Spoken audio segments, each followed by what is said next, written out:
सिंधुदुर्ग जिल्ह्यामध्ये काल नारायण राणे यांनी गुजराती समाजाचा मेळावा घेतला आणि ज्याप्रमाणे मोदी शहा यांना चांगलं वाटावं म्हणून सगळेच आज भाजपचे कार्यकर्ते महाराष्ट्रातले गुजराती माणसांची पाठराखण करत आहेत.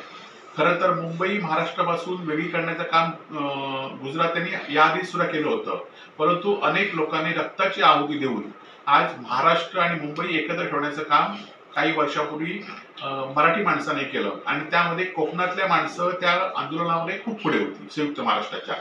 परंतु आता आपण बघितलं असाल की आज नारायण राणे याआधी कधी घडलं नाही ते गुजराती समाजाचे लोक व्यवसायाच्या निमित्ताने सिंधुदुर्ग जिल्ह्यामध्ये आले आणि आता ते भाजपच्या माध्यमातून आपली राजकीय स्थिरता निर्माण करण्याचा प्रयत्न करतायत आणि त्यांना ह्या नारायण राणे साथ देत आहेत. खरं तर ही आम्ही जे म्हणतोय की महाराष्ट्र गुजरातला विकून टाकण्यासाठी किंवा अनेक प्रकल्प गुजरातमध्ये कसे गेले त्याचे हे उत्तम उदाहरण म्हणजे कालची नारायण राणे आणि गुजराती समाजाची भेट आहे. याआधी सुद्धा आपण बघितलं असाल की मुंबईतले अनेक प्रकल्प,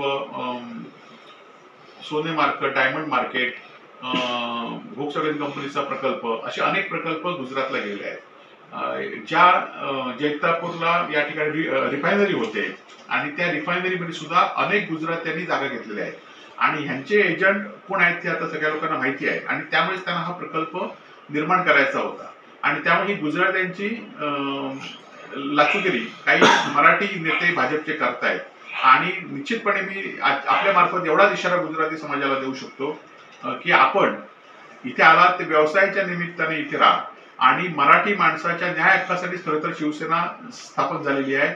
स्थानिक लोकांच्या न्याय हक्कासाठी शिवसेना स्थापन झाली आहे. तुम्ही जर राजकारणात आलात आणि तुम्ही जर इथल्या ह्याच्यामध्ये जर ढवढावळ केलात तर तुमची यात आमच्या मराठी माणसाची आणि बाळासाहेब ठाकरे आणि उद्धव ठाकरेंच्या शिवसेनेची आहे एवढंच तुम्ही लक्षात घ्यावं. त्याचबरोबर कालच त्यांनी नारायण राणेंनी ज्याप्रमाणे मुंबई सुरत अशी जी मेट्रो करताय त्याचप्रमाणे मुंबई कालच राणेंनी आश्वासन दिलं की इथनं गुजरातला थेट विमान करतो म्हणून. परंतु हे विमानतळ गुजरातला थेट करण्यापेक्षा विमानतळ चालू करण्याचं काम तुम्ही गेल्या 2-3 वर्षामध्ये केंद्रीय मंत्री असून करू शकला नाही किंवा ते स्थिरता ठेवण्याचं काम तुम्ही करू शकला नाही. त्यामुळे गुजरातला विमानाला बाजून गुजरातच्या एवढी लालूचगिरी करण्याचं सोडून हे विमानतळ मुंबई चिपी कसं राहील कायम सुरू यासाठी तुम्ही प्रयत्न करा. याकडे तुम्ही जास्त लक्ष द्या आणि गुजराती समाजाने या सिंधुदुर्ग जिल्ह्याच्या राजकारणामध्ये पडू नये असाच त्यांना इशारा या निमित्ताने देतो.